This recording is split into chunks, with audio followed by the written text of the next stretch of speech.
Hey everybody, today's guest is someone you may have seen online. He goes by the Nameless Narcissist.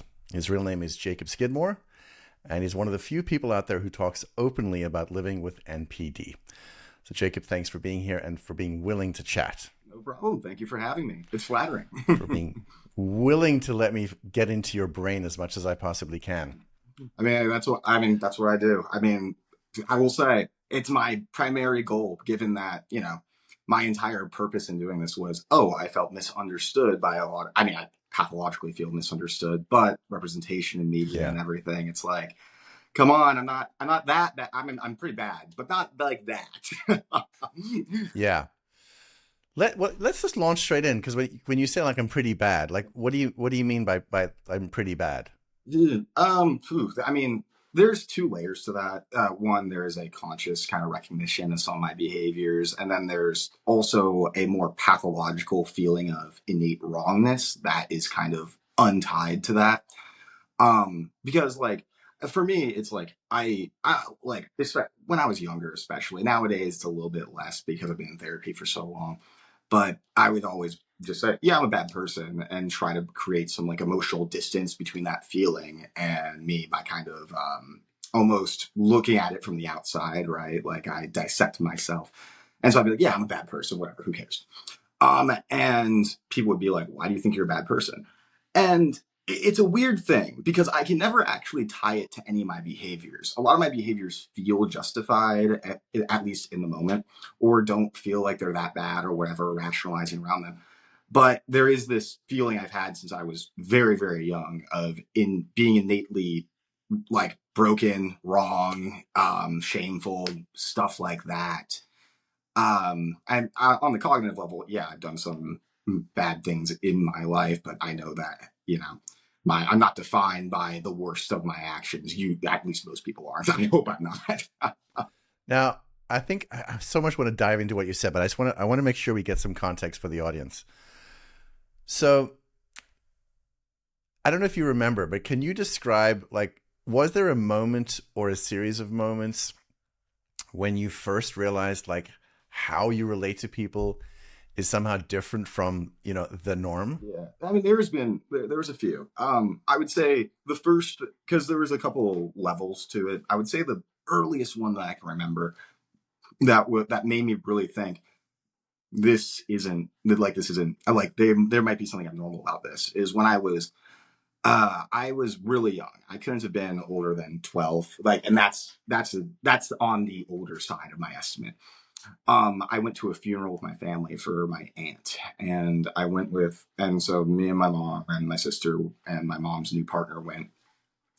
And I remember being so annoyed by a lot of the emotionality everybody was expressing, because my first assumption was that everybody was either A, doing it for attention, trying to make it about them, or B, doing it because they felt like they had to. And both of those things felt very, forced and performative to me. And I was just like really annoyed the entire time. And then on the way back, my mom is continuing on with, my mom was, being like, oh, I'm so sad. I can't believe she's gone. And I was like, and at first I was like, God, she's keeping this up even now. And then something kind of clicked where I'm like, wait, maybe that's not normal, quote unquote. Maybe I'm the one that's a little messed up here. And that's the first time that it really kind of hit me that, okay, maybe my reactions aren't in line with everybody else. But I was but like that. But here's the thing: throughout my life, I've gone through kind of like waves of like awareness of like being different. It's like usually I have a moment like that, and it kind of hits me really hard. But then I kind of like brush it off or put it to the back of my mind and don't really think about it. Hence why even after like I've had several moments like that throughout my life, and it took me until I was like 21, 22 to be diagnosed. I want to say, even though I was starting to show shit pretty early on. So wait, so how old were you when you had that recognition? Like after the funeral? That first one, like 12 at the oldest. That's so interesting. And so that moment you realize, wait, they don't work the way I work. Yeah, it didn't stick like that. Like I kind of thought about it for like maybe a day, and then I was just kind of like, whatever. But like in the moment, I was like, yeah, there might be something different about me. And then that feeling of being different from other people, that stayed pretty consistently for a while. I always knew there was something like different about me. I just didn't know really what to call it. it was like, at least since I was like around that age, like especially, I mean, like I kind of, if I'm being honest, I just kind of chalked it up. I'm just smarter than everybody else. It's interesting because like obviously a lot of people feel like they're weird when they're younger and like there's something different about them. But so that moment, so I am imagining if I was you, I would then realize, okay, so I work one way, they work another way. Was there a conscious thing of I need to wear a mask or I need to behave a certain way Oh yeah. so that they don't notice? Oh yeah. Well, that's why I assume that the people who were being the people that I assumed were doing it because they felt like they had to. That like that's why I assumed that because I knew that's what I had to do in that moment because it was the appropriate thing to do. But like those were the people who were looking more somber as opposed to openly crying or whatever. I was like, oh, they just feel the need to show that they're grieving or whatever.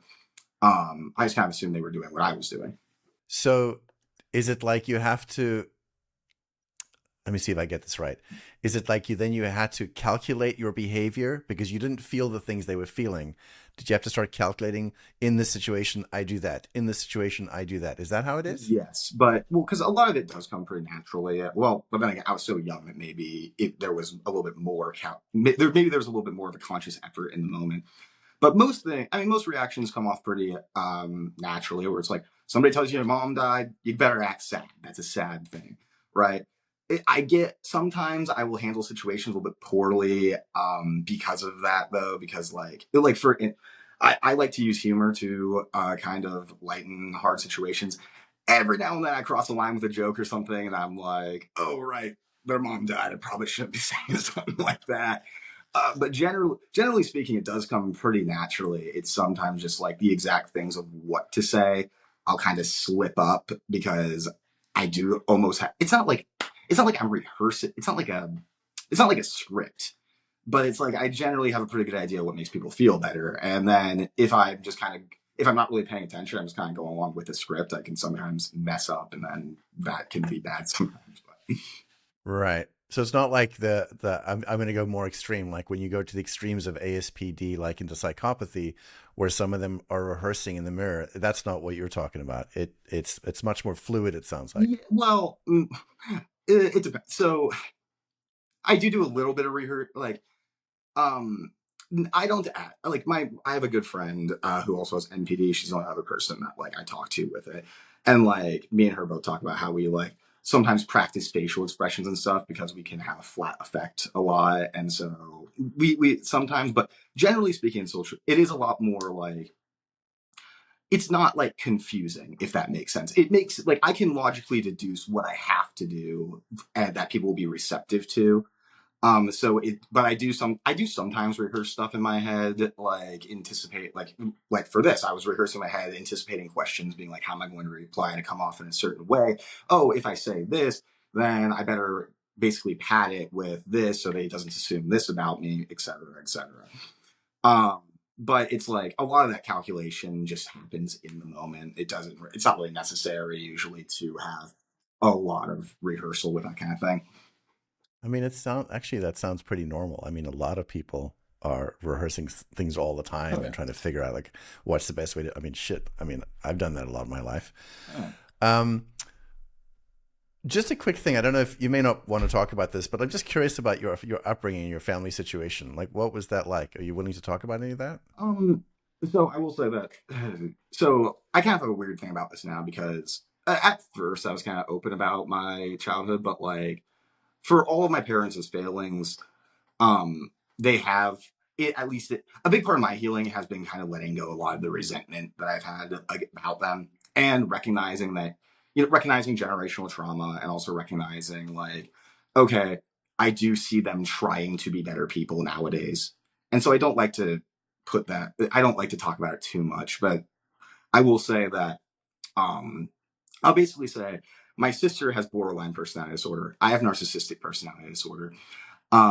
You can make assumptions about how our you can make any assumptions from there that you want that we both got severe personality disorders related to trauma. Yeah, I hear you. I hear you in that.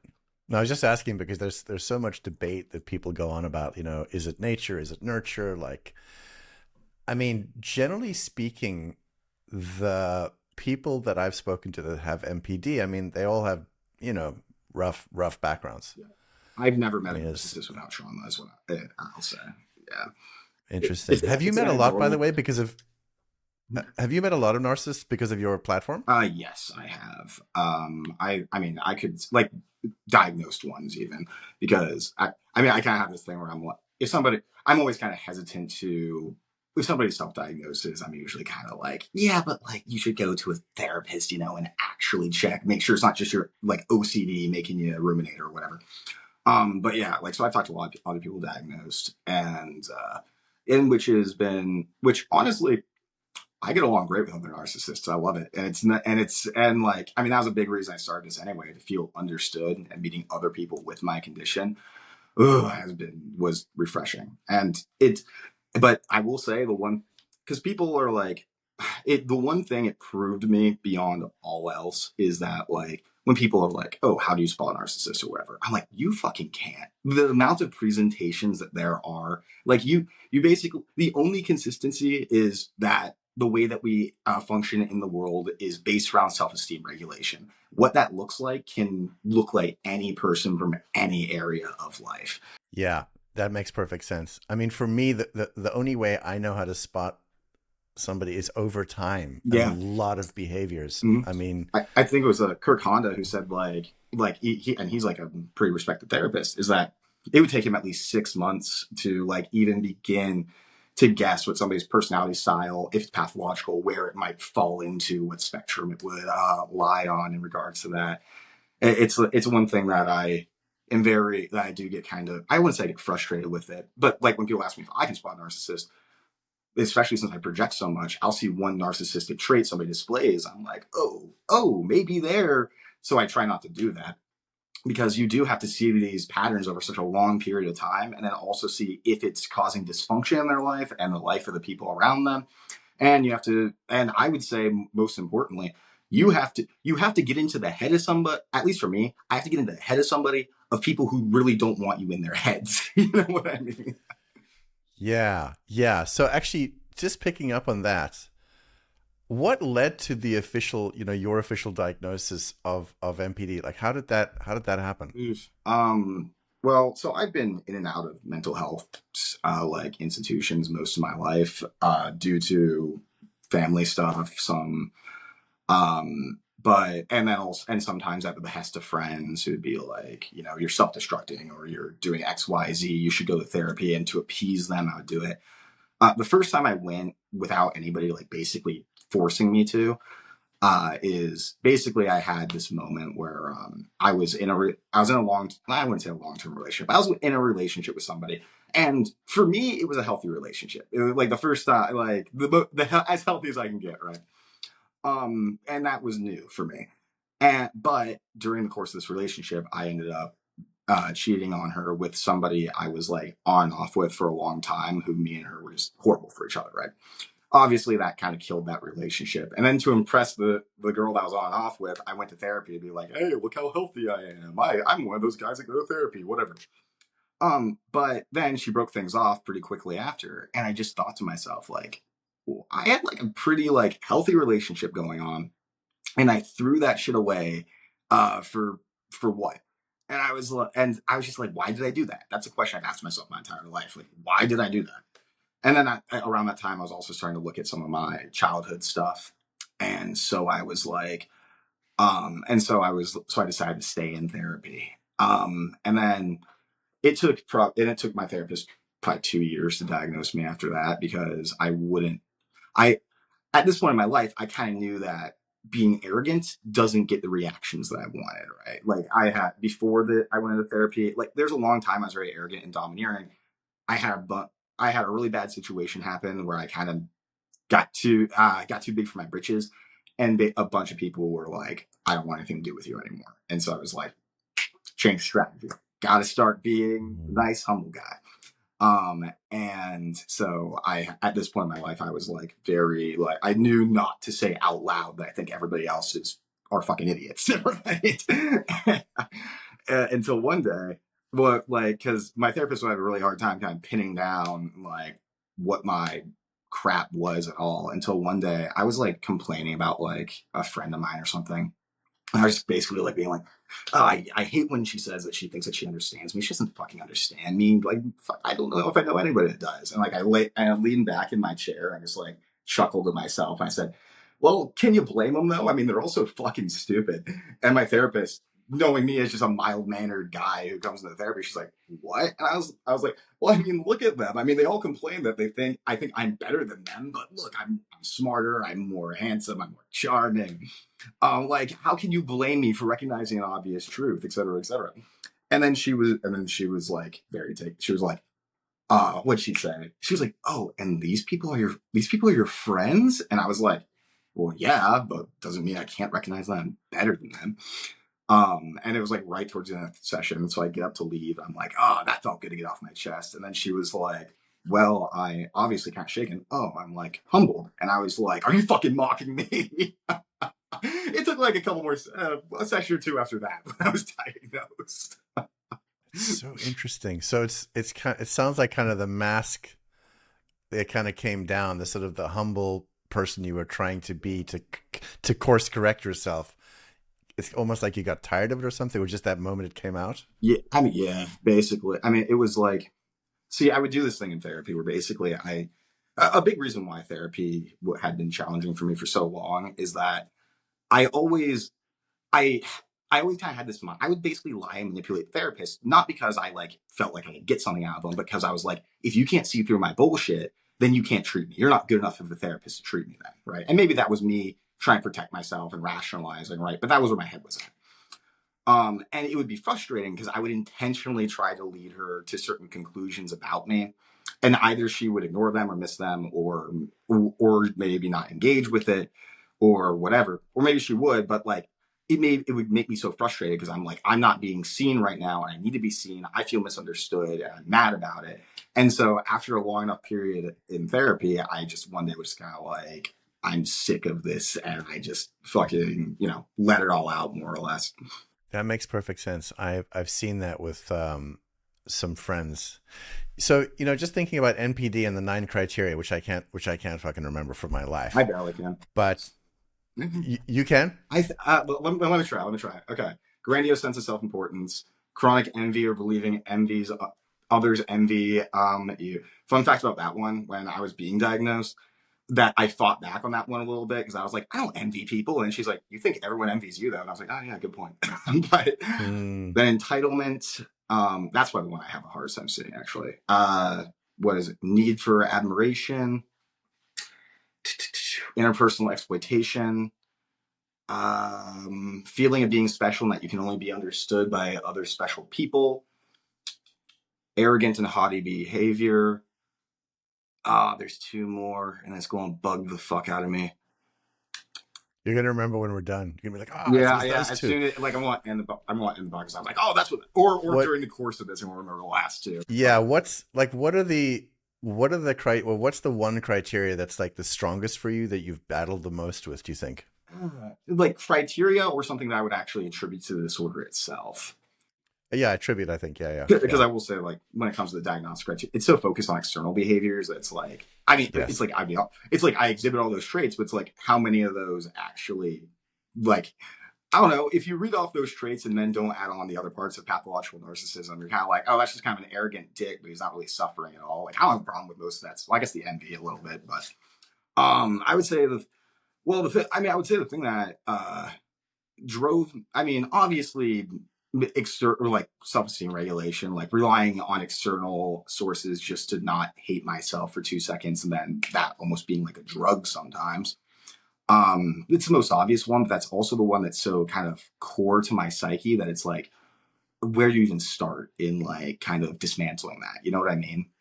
Because since my entire personality is like organized around trying to gratify my ego, prop up the false self or whatever.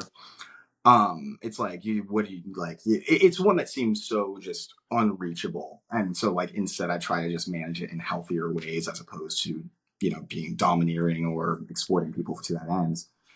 Um, Yeah, and And I'm also thinking though, because like the whole idea of like our self-esteem being tied to the external world and other people, Yeah. that's also just a very human thing. Yeah.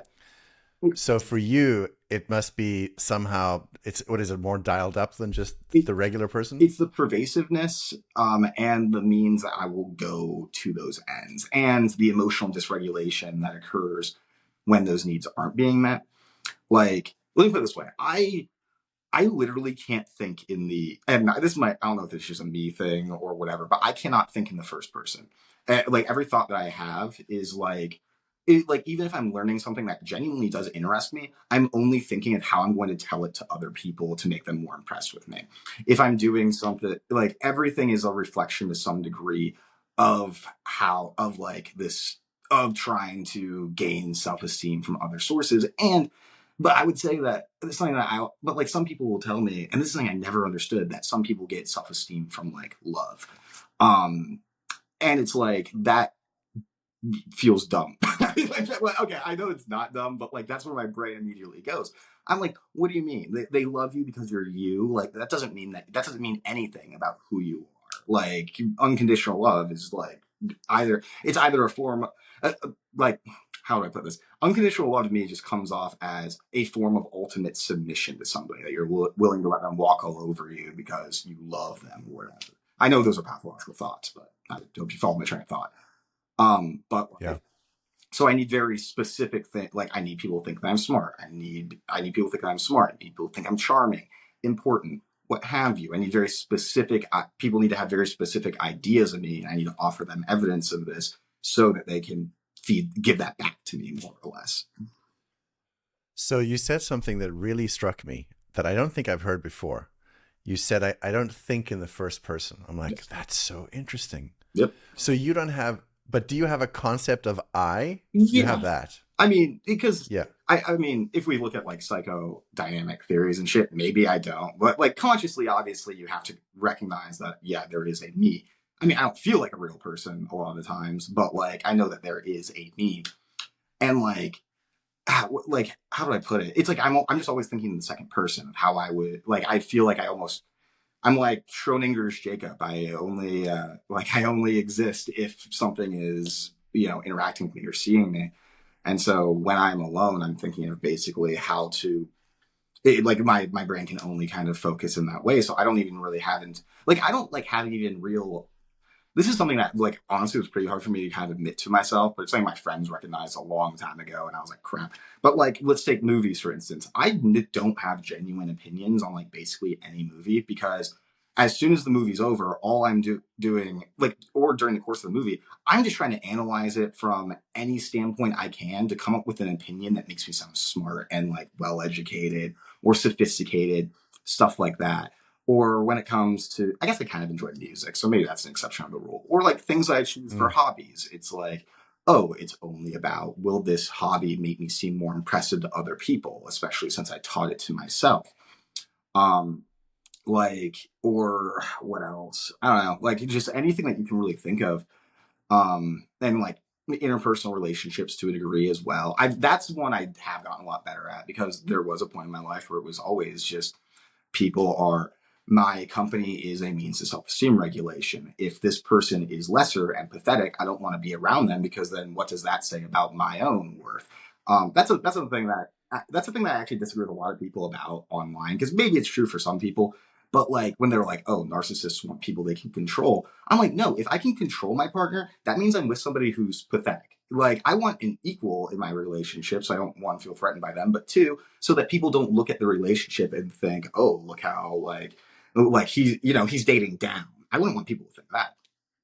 Um, Mm. so it's like a lot of my relationships in the past were kind of based around those kind of dynamics. Or, I mean, there were a few times that was also like Machiavellian, where it was like I remember once, like when I was going through a period of my life where I was very, where like a lot of my friends, all my self esteem, my self esteem juice network, as I call it, my narcissistic supply, I call narcissistic supply self esteem juice. I think it's funny. My narcissistic supply network would just collapsed in on itself more or less because I was gone, and people kind of realized I was a piece of shit.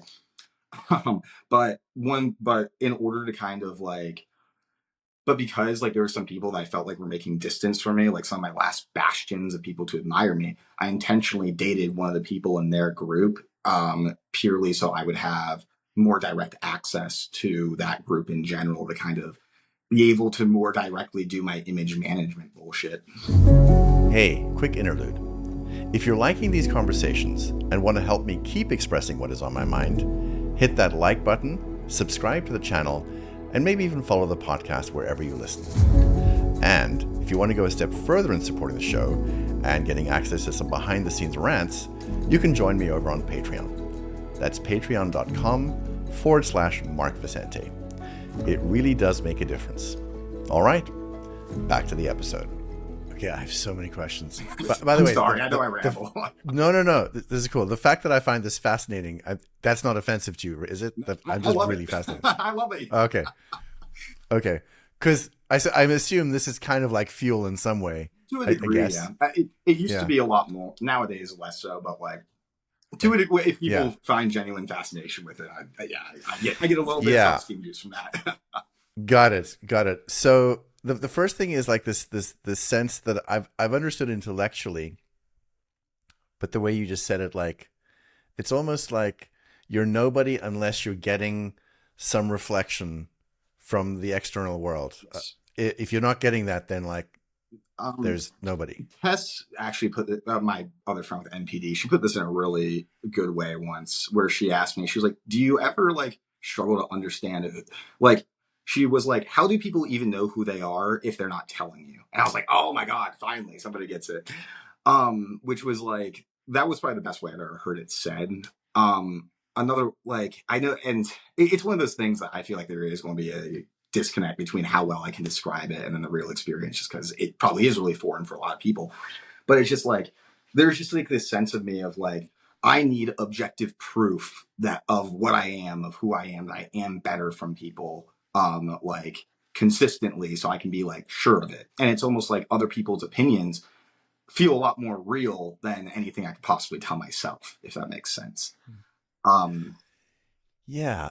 And then one other question along those lines. So, because I think about like, I do stuff in life and I learn and I feel like I'm adding to the storehouse of myself. Like, I feel like I'm growing me and I feel good about that. What you're saying is different. You're saying that wouldn't do it for you. Because you need to grow, you need to have other people perceive you accumulating wisdom, understanding, cleverness, whatever. Yeah, more or less. I mean, don't get me wrong. There's a level of me that likes to think that I would, that like, oh, I'd be content if I like if I like, what am I? I don't know, if I knew everything, right? I would be content and genuinely feel good about myself. My history shows that's not the case, is what I'll say. But because it's just kind of like, I don't know how do I know who I am if I have nothing to compare it to and nobody to kind of confirm what I think that I am? Like, and nothing exists in a vacuum. I would say it's like, well, if I'm alone and I'm the smartest person, well, I'm also the dumbest person, which is innately a reflection of my worth in that moment. Right. I want to get into, there's so many pathways I could go down. Are you still in therapy? Yes. I had a little bit of a hiatus, but I recently went back. And then can I ask, why would you still be in therapy? Like what is it? There's something you're trying to change or improve? I mean, it's been the same thing. The main thing my entire life has been like, despite how my actions are dominated by ego gratification, there is an intrinsic loneliness in it and a desire to be understood and to genuinely connect and be intimate and vulnerable with people. Like, because like when I explain some of this, a lot of people are like, why are you even in relationships now? It's like, I'm still human. I still desire intimacy. I still desire to like be known and have, do the fairy tale fall in love bullshit. And how far I'm going to be able to get to that, I think is still up for debate. I don't know. Not just because of the disorder itself, but also my own, just me as a person. Just to go back to this thing. So it sounds like the therapy's, how did I say it? That sounds like the therapy's for you because the therapy isn't really helping you with your audience of the world. Yeah, I would say so. Yeah. For well, Okay. I mean, mixture. I mean, we can have multiple motivations. I mean, there is a part of me that does see the advantages of being in therapy from just like a standpoint of people respecting me more because like, oh, he's in therapy, and also because of my disorder, people recognize that I'm in therapy. It makes them more likely to not like assume maliciousness with a lot, because that's something that really does annoy me, is that when people know you're a narcissist, they view everything that you do through the lens of you being a narcissist, and I'm like, whatever. And so it's like there is some pragmatic aspects to it, but definitely not the primary reason that I'm there. I mean, if that was the primary reason, then I would just be lying about the fact that I'm in therapy. You know what I mean? Yeah. Yeah. I want to get back to therapy, but one of the things that struck me, and I've been watching your stuff for quite a while, but there was a reel you posted the other day on Instagram and probably TikTok Yeah. about the emptiness, and I watched that and I thought, man, I got to talk to him. I got to talk to him soon. Okay. As a diagnosed narcissist, something that I've always been curious and envious about, frankly, was when people would ask me, what do you mean you feel empty? What I'm always thinking is, what does the alternative feel like? Like, I feel like empty is pretty self-explanatory. I feel like a shell. Like, I'm just kind of a patchwork of traits that I stole from other people over the years that kind of resembles a person. I don't know. It just feels like being dead sometimes, I guess. And I hate describing it because it sounds so like I'm an edgy teenager, because I don't even have that strong of opinions about it. It's just reality. It's just like, yeah, my chest feels hollow most of the time. It is what it is. Or like when people are having very strong positive emotional reactions and connecting with people, it just feels, I don't know, it feels like that shit goes in me and just kind of dies there. And it feels like something's missing. And then on the rare occasions that I do feel some emotion that I'm not used to, it's deeply uncomfortable. Yeah, like, I don't know, at least the emptiness I'm used to and is safe. It's like new emotions are distressing in a whole new way. And the weirdest thing is, despite how profoundly empty it feels, there's this intense need to keep whatever it is that is inside this shell on the inside, if that makes sense. It's like, it feels like there's something deeply disgusting inside of me that I can't let anybody else see, but also I desperately need to defend from any perceived intrusion into me. But hey, it doesn't bother me until people start trying to see beneath the surface. An amazing reel, like really, really cool. And there's a few things I wanted to ask you. Because the thing about people, I guess I'll call them neurotypical, I guess that's what I'll call them. I never know what to call them either. It's like, yeah, I don't know. I mean, there's like, let me take my experience of the world. Like there's something inside of me, like in my chest, that feels like me, and it's kind of deep and profound. And yes, I'm scared of it getting hurt and stuff like that. And I have had experiences of feeling dead, especially like in my 20s, taking too much drugs, doing, too much, that kind of shit. I would feel kind of dead, and I would notice that I'm dead, but after a while you don't really, not completely dead, you know what I mean? Yeah. But I'd realize after a while, like, I want to feel again. So when you talk about dead and you talk about it with a kind of a sadness, my brain goes, so you must have something to compare it to. You know what not dead feels like, or maybe do you remember what not dead feels like from like a long time ago? I was just wondering what you think of that. Ooh, that's a heavy question, actually. Yeah. Let me put it this way. I don't remember what it. Let me put it this way. I remember how I used to act when I was like really young, and how that can't pronounce anything. How that compares. I know what you mean. Juxtapose. Yeah. Yes. Yeah. How that compares to how I act and feel now. Because, like, for example, I remember once when I was like really young, I was a toddler. I found this stuffed animal baby seal, right? And I was really attached to this thing, and like I was crying. I was like we were just like in a store or something. I just started sobbing. My mom was like, "What what the fuck's wrong with you?" And I told her that I was afraid of that when I died, there'd be nobody left to take care of that seal or whatever. And like it was very distressing to me as a child. I can't connect to any of the emotions like in memories like that I felt back then, but very clearly, maybe there's something subconscious in me that recognizes it, that remembers those emotions. I can't really connect to them now. But I definitely did have an alternative feeling at one point. So yeah, I think that you're correct in that. Yeah, because I think, and also because I think what a lot of people, I'm going to call them sort of empathic people in quotes, because that term also I have some problems with. They feel like that you're not really hollow, you're not really empty. Like you just can't access the beauty inside of you. You can't access the true self, blah, blah, blah. And the thing is, I've spoken to a number of narcissists and said, what true self? What the fuck are you talking Right. about? What I always say is, what inner child? Like, I don't have an inner child. I have a dead one. Like it's like it just, oh my god, I like, because don't get me, it's something that nowadays I have such like, I get so conflicted about, because on one hand, yes, I know that I know they're trying to be kind and loving and they have the best intention when they say stuff like that. It just makes me feel frustrated though, because one, makes me feel not understood or seen, but two, I'm just kind of like, I don't even know who I am in general. I feel like I don't know. Like people always talk about narcissists masking, and I don't like the term, because I feel like it's not that I'm masking, it's that I am the mask, right? It's like, I do intentionally do things to elicit certain reactions, and some things can be kind of like calculated, but it's like, it's not, but like, that's all that there is though. Like, if that makes sense. So it's not, yeah, okay. So it's not like you're saying that you don't feel like the real self is inside and the mask is just the cover. Your feeling is the mask is me. Like it's almost not a mask. It is me. There is nothing inside. Yeah, like even though that the mask is carefully controlled, that's just all there is what it's like. It's like, I know the mask is fake. It feels fake. I feel fake, but it's all that I am. It's all that's left, if that makes sense. That's what it Wait, feels like. that's I'm not saying that's the interesting. truth, but you know what I mean. Yeah. Wait, that's interesting.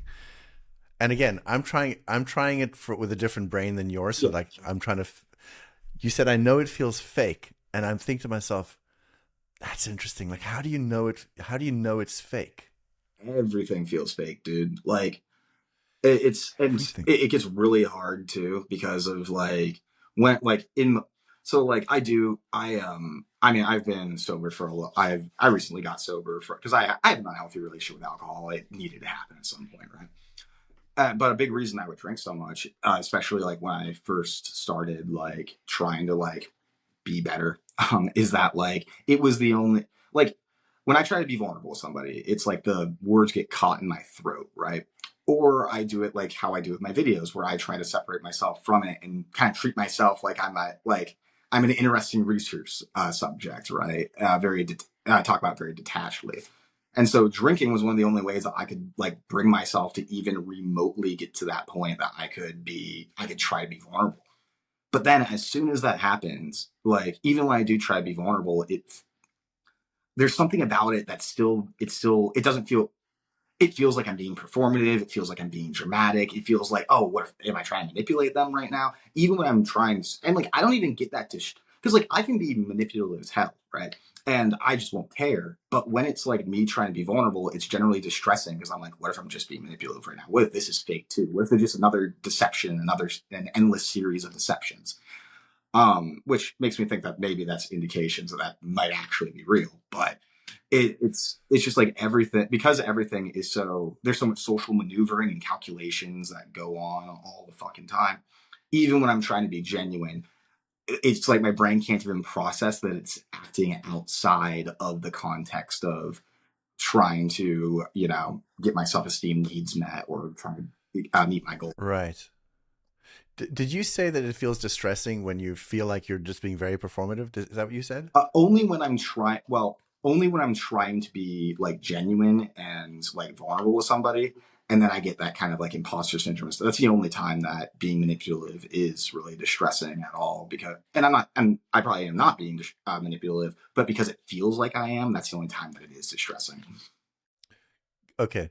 Got it. Interesting. Okay. So there's there's a number of, psychologists, psychiatrists that are my friends and stuff. We talk about this stuff a lot. And um I was in a cult for quite some time, and one of the things that helped me is the psychiatrist that was treating me for a while. He was explaining to me that like my cult leader, I said my cult leader was like so shameless, and he goes, no. There's a lot of shame in there. Like what your cult leader did is basically denied and abdicated their own shame and then projected it all on you. Yeah. And so when you say things like, I feel like there's something disgusting inside, I'm like, oh, that kind of makes sense. Now, in the case of my cult leader, who is, I mean, and way far on the scale of NPD. I mean, we're into like Machiavellianism, like dark some malignant-esque shit. Just some fucking bad shit, yeah. But I've always been interested in this thing of like, there's something so disgusting inside of me, because in my life, I've felt that at certain points in my life. You know, I know a lot of other people have as well. I guess I feel fortunate, you know, as I'm talking to you, because I feel like I can contact that part. I can do like, you know, internal family systems work, and I can deal with the inner child. I can cry and I can feel better about it. But what you're describing is almost like a shell around that part that you must not access. Is that kind of how it is? Yeah, I mean, and I do want to clarify that, like, I'm not saying that, oh, like objectively there's no inner child, there's nothing inside me, stuff like that. Maybe there is. I have no idea. Maybe it's just the defenses are too strong. But my conscious experience, that's what it feels like at the very least. And it's very hard to entertain any alternatives to it. And yes, the idea that it's a chronic illness. I think that even if my truth is a little bit exaggerated because of just it's my cognitive experience, I think there's a degree of truth to it. Yeah, I think that's a great distinction, because you're allowing for the possibility that, yeah, maybe all that's true. That's just not how I experience it. Yeah. Like maybe there's an inner child in there. Maybe it needs healing. Yeah. Okay. The decision of yours to speak out publicly, because as you probably know, there are a few self-confessed narcissists out there in the world. Not a lot. It's a very, very small pool. I probably have met them all personally. You probably have, yeah. Some of them have said to me, well, I like the fuel and the adoration I get, from talking out. But like, what was your decision to say, like, I'm just gonna fucking tell people like what's going on? It was all, I mean, for me, and maybe this is a big distinction of why, like, my content kind of, at least in my opinion, I think my content kind of differs from a lot of the other narcissist stuff, is because when I got to the point that I came out about it, I almost had kind of like a fuck it attitude at first. Like, don't get me wrong. It's like, yeah, I love attention. I want to be admired, stuff like that. That's always going to be a motivation to some degree. But basically I had basically burnt a bunch of bridges, and I was like lonely, and I felt like nobody understood me. And then it's like, okay. And this is when I started really diving deep into my pathology, and then reading the actual research by, therapists and clinicians, Otto Kernberg, fucking Kohout, Yeomans, whoever. And then how that compared to how narcissism was portrayed. I almost had this just like, no, screw it. I'm going to like tell it how it really is, because all these people online now fucking know what the hell they're talking about, right? So it was almost like I had a chip on my shoulder. And like, I will say that, like, looking back on it, I did underestimate kind of the impact that people with my pathology do have on other people, because I always kind of I was pretty dismissive towards it, especially at first. I was kind of like, whatever, get over it. It's like, stuff breaks, people die. But I will say that it did help me kind of appreciate that perspective more, especially since I could relate it to my sister having BPD. You can imagine that dynamic was a lot. Yes. And so, but yeah, so it was just kind of, it was a combined moment of defiance, wanting to feel understood, and yeah, a little bit of wanting to be admired for my knowledge of narcissism. Yeah, I mean, look, I think it's valuable to hear from people like yourself, because I know a lot of clinicians talk about what it is, but I don't know. I mean, I don't hear a lot of clinicians talking about the emptiness as much. I hear that more from self-confessed narcissists, I see it. Because you have to find these. I mean, when you get to like the people who are like really like, I don't know if you ever heard of Mark Edenson by any chance. No. One second, I have his book right here. Like, yeah, I'm just going. He's one of my favorites. He wrote Unmasking Narcissism. I have an interview with him on my YouTube. If you, I should check it out. See it, but like he like he talks about that sometimes, and but he specializes in treating NPD. So he like has a really good Mm. understanding of that internal role and stuff. And so you'll find people Hmm. like that who really get it, who really do understand the internal dynamics when basically they have to for their job. But Yeah. a lot of but then there's a lot of therapists where it's like, because it's such a small patient population, they don't encounter it very often. They're more used to seeing a lot of the external behaviors, and since we're very treatment resistant anyway, it's like even if one does pop into their practice, they'll probably stay for like a few sessions. The therapist will say something and then they'll fucking leave. So, Yeah. And actually, just along those things, I mean, so there's this belief that narcissists won't change, right? yeah, But I think you've pushed back on that I'd say a a little bit. bit. So is it your general feeling then that like that a narcissist can change, or is it like depends, or what's your general thought?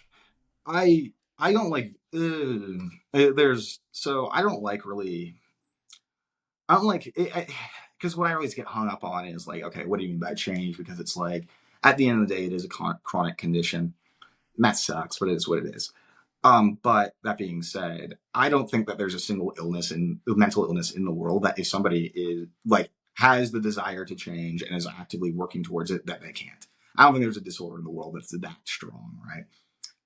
Unless it's like even like I mean hell, even I've seen people, and not to say that when people struggle to change that's necessarily because of a lack of effort on their part. Everyone's got their own journeys. That is what it is. I think, and I personally think that it's very, very possible for narcissists to change, and probably more common than most people think, purely because like it's not a happy way to live. I mean, you can be functional if everything is going your way, like the way that you want it to all the time, right? But your luck runs out eventually, and then you're left lonely and forced to look at yourself, and either you start over and start the cycle again, or you're like, okay, time to look at my shit and actually start to figure crap out, because I can't do this forever. But I read one study that said that up to 8 to 20% of the outpatient population in Europe is consists of people with NPD, which I think is probably an overestimate. But it does show that Mm. these people do seek treatment, because I mean, at the end of the day, I don't think anybody can delude themselves to the point to convince themselves that they're happy. They can convince themselves of a lot of things, but like genuine happiness and contentment, that's something that's really hard to convince yourself of genuinely. Yeah. I was just thinking though, I think I feel a little differently, and I guess the reason, but again, I don't Yeah. have the internal experience that you guys have. But I keep thinking about, okay, but to have therapy and to like, grow and change and shit, at some point you have to get close to that inner core, that inner whatever that feels like shit. And that's got to feel fucking scary to go in there. Mark Edenson, actually, so I'm glad I brought him up because he has said something. He summed it up in a really good way. Not only do you have to like address, not only do you have to like basically, grieve your childhood, you have to address that emptiness inside and stuff, but then you also have to grieve the fact that you lived your entire life without living. Like you have to accept the fact that these defense mechanisms also prevented you from making any real connections and enjoying life and being happy and stuff. It almost feels like it's almost like really addressing that and understanding the gravity of it is like a hard reset on like everything, and accepting that, you know, everything that you thought was important to you, uh, like at the end of the day was a futile attempt to defend yourself from just like ancient trauma, um which is somber and sobering sometimes, but yeah, but that's Yeah, and true. that seems hard. It seems hard to do. Yeah, I mean, there's a reason I say that I don't really consider myself, when people like, I would never call myself like recovered or healed or in remission or anything, because it's like, I mean, I still got a lot of work to do, and it's like a lot of that shit. Like right now, my biggest like roadblock in my therapy right now is my therapist has been insisting that I do EMDR, to address some stuff that happened when I was a kid. And I was like, I don't even want to fucking touch that shit. It's like, well, I don't want to remember that. I know that I need to at some point, but I'm like, I want to make sure I'm at a more steady place in my life before I do. And I'm hoping, and my hope is that once I do get to that point, then it will be a lot easier to actually address some of that inner child stuff or whatever, if there's anything left. But yeah, it's a big roadblock right now. Yeah, and just a question for you about the emptiness. Just one last thought on the emptiness question is that, is there anything that you could do or experience that would momentarily have you feel not empty or less empty? Are there situations in which you go like, oh, I feel like I'm here now? When I'm having like a grandiose high, maybe like, it's honestly more just distraction than anything else. I guess like, because like when I get like, you know, excessive amounts of self-esteem juice and shit, like I can like it even says in the DSM, it's like almost hypomanic, like that I can become almost euphoric and stuff. But I'm not sure if that's actually feeling full or if that's just kind of like a distraction from the emptiness. I lean towards the latter, but that's the closest thing that I have that feels analogous. Interesting. Okay, because I mean, I know of some people that have written. Now we're talking extreme Machiavellianism, Yeah, dark tetrad shit. That when they do things that are, people call truly evil, yeah. they feel filled for a moment, temporarily. But that's the extreme, that I've read stuff like that. I just wasn't sure if that was the case. I'm thinking because I mean, well, because like I wouldn't call myself sadistic because like hurting well like hurting people for the sake of hurting people and gaining enjoyment from that doesn't really resonate with me. But I can be very vindictive, and so I'm trying to think if it's like a pleasure or fullness that I feel when I'm successfully vindictive, or if it feels more like a relief or a mm, brief satisfaction. I guess I don't know if I would call that, but that's not like I don't know.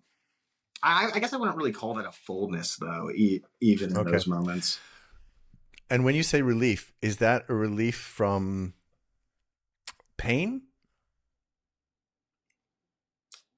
More like frustration in the moment, where it's like, oh, this person thinks they can fuck with me and do this shit. Well, let's see what I can fucking do, and that like it's a reestablish. I think it's just like reestablishing a sense of superiority, and like maybe, and it's probably a relief from that fear of being dominated and somebody being better than me as well. It's something I probably need to think about more because it's something I try to avoid because that's not a part of myself that I particularly enjoy thinking about.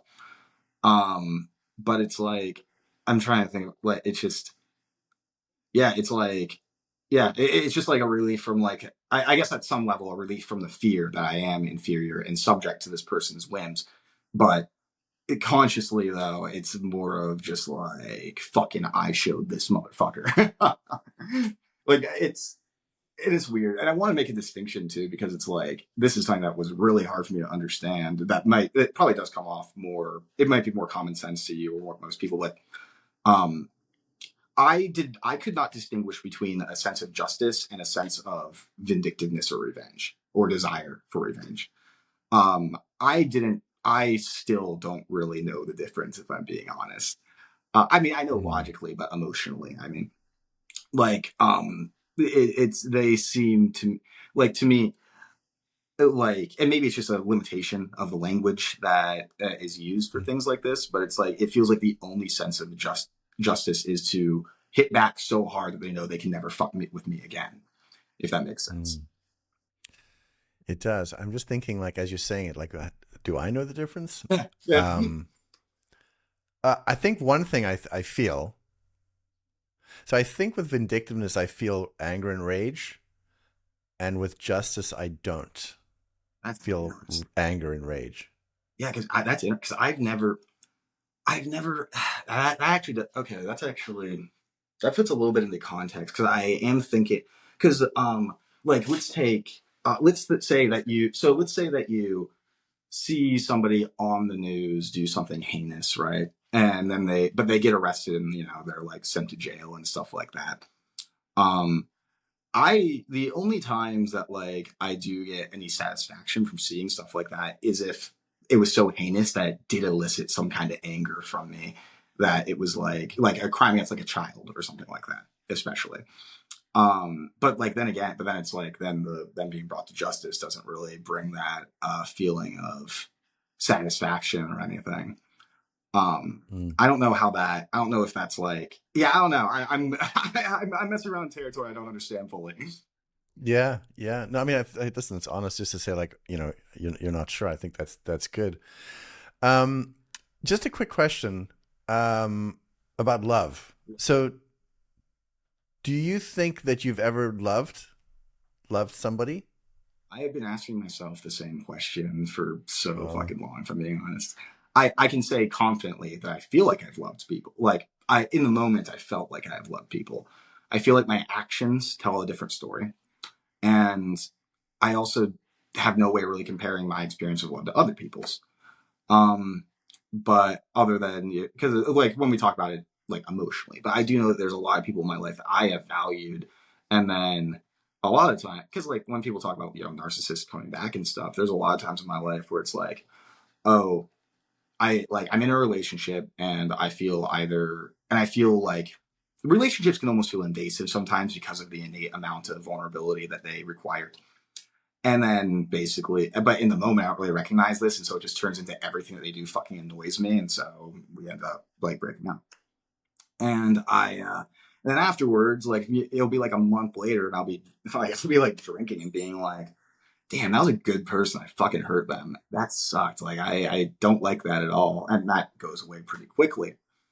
Um, but there's a few people that I've had like experiences like that with, like that I like to think that I did care about them at like a loving level and stuff like that. But again, it's like who knows? yeah. Hey, another question. I have all these questions. We're almost done. We're almost done, by the way. But have you ever had a brain scan? I haven't. Ah, I've had a neuropsych eval done, yeah. and I've been to I mean, I've been to a lot of therapy, but now I never had a brain scan. I would be really interested in seeing that though. I just don't have. I just never really knew how to go about doing it. I looked Yeah. into it once. I found a place, but like, that costs money. So I was like, Yeah, it costs a lot. Because I mean, I'm really thinking about, because I have not done enough study to like understand, what's happening in the brain with, for instance, like empathy, where you see somebody hurt, mirror neurons fire and you feel the pain, which is still foreign to me. Well, I still don't even. which, I thought people were right. lying about empathy like all the fucking time, like especially when I was younger. But I get that that's a real Yeah. thing now, apparently. Um, Yeah. well, But you cognitively understand oh what yeah, it is. oh yeah. Like Yeah. it's like, well, I mean, here's like I thought that everybody again, it was similar to the funeral story. I just thought I thought empathy was recognizing somebody is hurting, and so you have to basically put on a show to make them feel better. And to me, and I don't think that's necessarily always a bad thing because it's like I do feel like the fact that I'm willing to put in that effort to make somebody feel better in those moments, I think that shows a degree of care. I like to think at least. But like actually feeling somebody else's pain, that just feels fucking insane to me. At most, I might Mm. feel anger on their behalf. That's happened. But genuine empathy, no. But the real quick, the brain scans though. Yeah. Yeah. Yeah. So I've read some of the literature on this. There's one study that's still under peer review right now that used machine learning to identify some significant areas of the brain that I'm really interested in. I hope that it gets through soon. But the one that I found the most interesting in terms of, because there were a few studies that say, oh look, this area of brain associated with empathy has less gray matter, whatever. But that doesn't interest me as much as like there was one study that showed that the areas of the brain associated with with with reward and then like the sense of self had a weaker connection than normal controls. And it was hypothesized that due to this, the brain compensates by, seeking the good feelings for the sense of self elsewhere, if that makes sense. It was a That does make sense. it was a it was really it was very validating to like see a study that kind of supported the hypothesis of self-esteem regulation with it. I need to find that. I think it was the frontostriatal That's complex. I don't know. Oh, really? That is interesting. Yeah, I want to learn more about that because because what you're describing is it's not so much people are saying, well, I know I have a choice to do it this way, but I don't want to. You're describing more like, no, I don't have the equipment to quite get there. Honestly, I really think a big, like, when, because a lot of people say, like, I feel like a big issue when it does come to, when it comes to narcissist healing and stuff like that, it's like, because a lot of people do assume that, like, oh, being narcissistic is a choice and shit like that, right? I think that narcissists kind of feed into this a little bit, like, because of the way that we're structured, because admitting that something has control over us in general is humiliating. And I'd rather just admit that I'm a bad person than there's something that actually has control over me. Or like hell, I've talked about in therapy, I've been intentionally defiant at times because if I do get better under the guidance of this therapist, then it's like, oh well, that means that I needed this person's help and that I'm inferior to them, what have you. Or like hell, or like you see some people who are narcissists who really lean into, yeah, I'm super manipulative, I'm good at it, blah blah blah. The, Dude, when I was first diagnosed and I was seeing all the articles about how terrible narcissists were, that gave me a fucking self-esteem boost. I was like, hell yeah, I'm manipulative. Hell yeah, I'm like, hell yeah, I'm like this cold motherfucker who just gets what I want and doesn't care about anybody else. I'm fine on my own. It's that, well, it kind of supports this image of complete self-sufficiency and power that we crave. And wow, that's that was kind of a tangent. Well, let me just go back to that because when you felt that sort of that self-esteem boost, that doesn't fill you though, because that just feels. Does it still feel kind of empty and hollow in the end? Oh yeah. I mean, it was like it was just. I mean, it was just kind of like a. It's very fleeting. Let me tell you, when I do get my supply or self-esteem, just whatever you want to call it.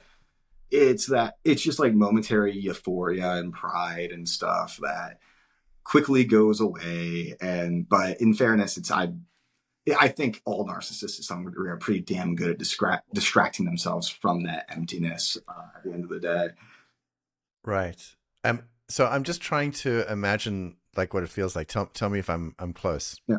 Because everything you've described, it feels like if I were in your position, I could never just be still and satisfied with myself. Yeah. I can't have true stillness.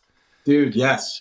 Fucking being relaxing is stressful. Relaxing is complacency. Like I was just talking to Tess about this yesterday where like literally relaxing feels like it's like a lost moment to where like at best it feels like a lost moment. At worst it's like, hollowness and shit comes up. But it's like that constant need to constantly be proving yourself to others, constantly be doing things that make you exceptional and shit like that. Like I always had this, like when, especially like a few years back, I had this, when I saw some of my friends start to get like married and stuff, I had this disdain for it. Cause I was like, oh, they're just content with this white picket family settling down in their mediocre job. No, not me. I'm not going to be that pathetic. I like settling down, being happy. That's complacency. That's going to stop me from being great. Ugh, it sucks. Yeah.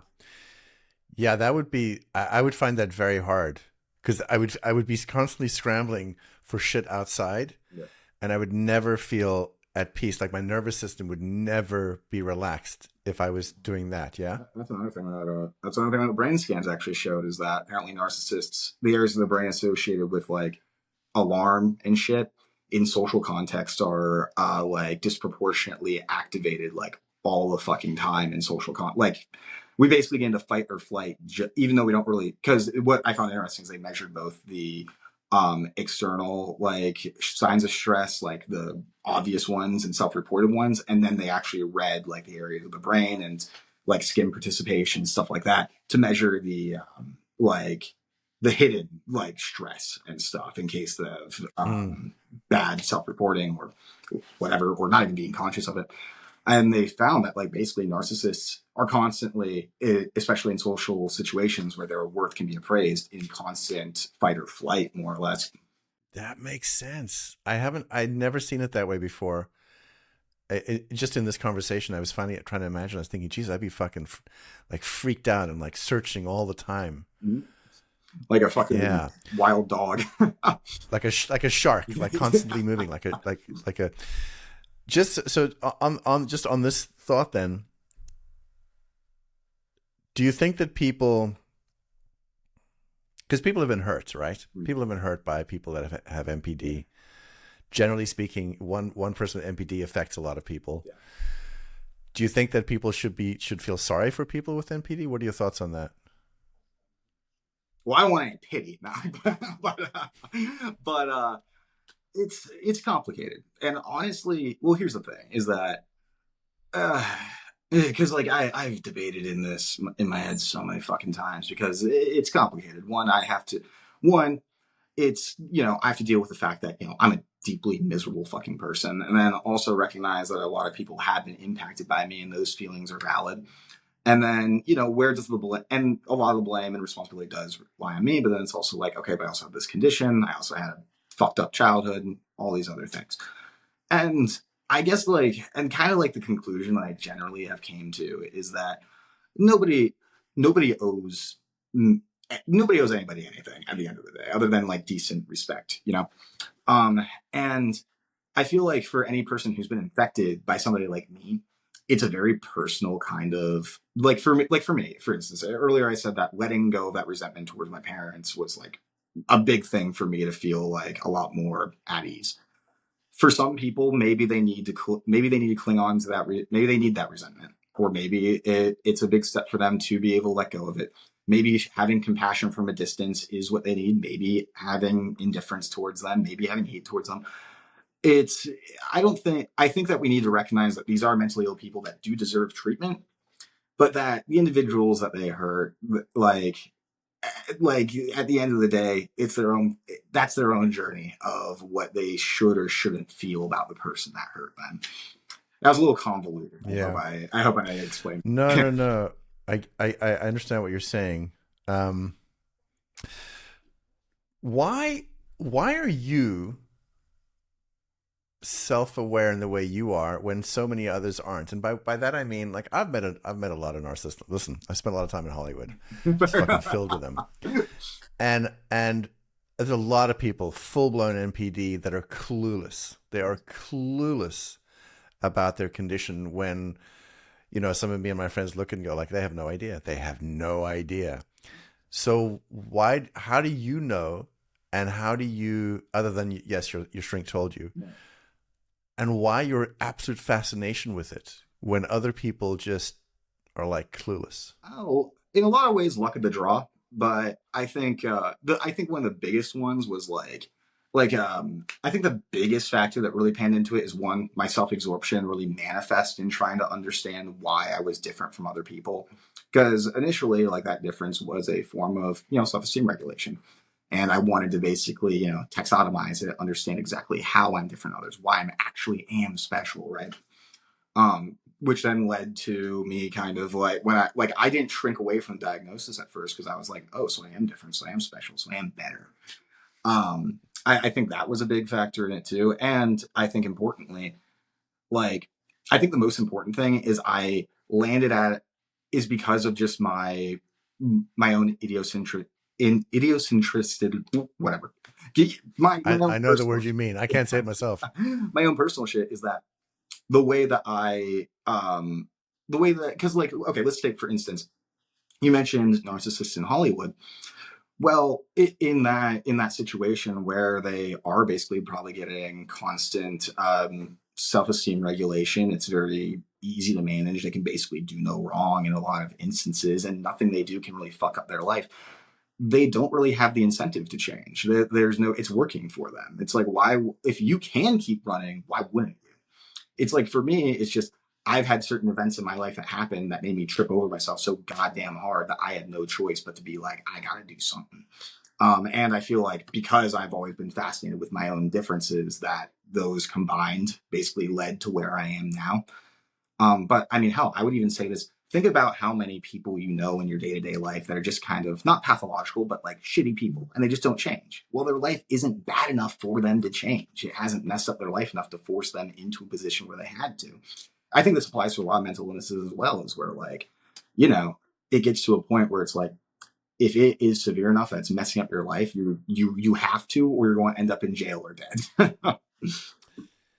Yeah. So it sounds like in some ways the best thing that could happen to a narcissist is shit doesn't work.